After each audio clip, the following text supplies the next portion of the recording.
US a friend, like China and Russia? Economist and professor of finance at the University of Ghana, Godfred Alufar Bokpin, does not think the visit will deliver an immediate dividend to help alleviate the country's financial woes. Having China on board is complicated, he said, while noting that Ms. Harris' visit was a very important one for Ghana as it elevates our relationship with the US to another level. He told the BBC the interest the US is showing in the country and its debt crisis is good, but he is worried about what he described as unfavourable terms of trade with creditor nations.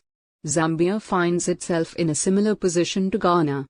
The copper-rich nation became the first African country to default on its debt when the COVID pandemic hit.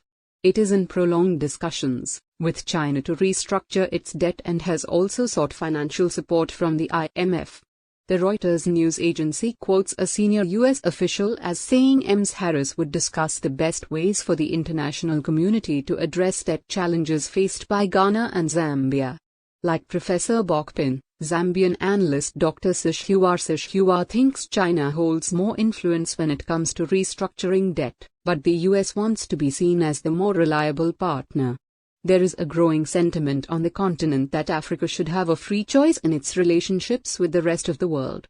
Zambia sees the United States in the same way as it sees China and Russia, a friend, Dr. Sishua told the BBC. When a country turns to China, or Russia, or the US for support, this should not be seen as snubbing one major power bloc or the other. He said attempts to seek exclusive relationships with African countries may be counterproductive and unsustainable.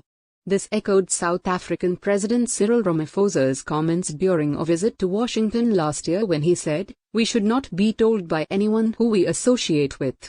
Senior US officials have told the BBC it is not their intention to tell African countries who they can be friends with.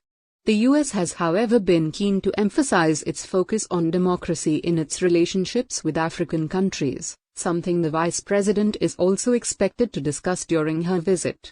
President Hakainde Hichilema of Zambia is due to co-host a virtual summit for democracy, along with 4 other heads of state including President Biden, shortly before receiving Ms. Harris in the country. It is one of the values, along with human rights and good governance, that the US government says underpins its relationships with the continent, and sets it apart from China and Russia. Thank you for watching my video. For more videos stay connected and must subscribe my channel.